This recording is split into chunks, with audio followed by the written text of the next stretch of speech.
এই যে আমরা চলাফেরা করতেছি না, চোখের জেনা তো হচ্ছে অ্যাভেলেবল, অনেক সময় মনেরও জেনা হয়ে যাচ্ছে।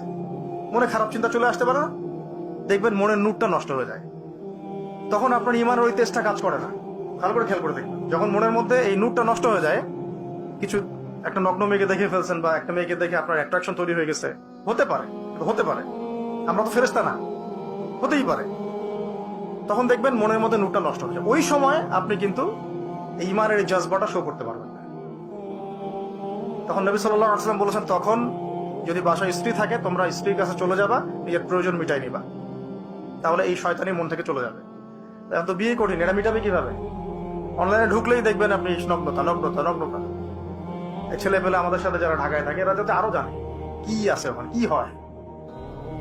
ছেলে ছেলে নাই আর মেয়ে নাই, মেয়ে আর মেয়ে নাই, ও নিজে ছেলে। একটা মেয়ের যে চরিত্র খারাপ, এটা বোঝার জন্য এতটুকু যথেষ্ট যে ও মোটর সাইকেলের পিছনে বসছে কিভাবে, এটা দেখবেন। খালি একটা আপনার শালীন দিনদার স্ত্রীকে নিয়ে যদি আপনি মোটর সাইকেলে জানো, দেখবেন তার বসার ধরনটা কেমন। আর যাদের সাথে এই যে ফ্রি মিক্সিং এ প্রেম প্রীতির সম্পর্ক করে, এদের বসার ধরনটা কেমন, বসাই আপনাকে বলে দিবে কত বড় বেয়াদব, কত বড় আদবহীন বেহায়া একটা মানুষ। আমার কথা ইশারা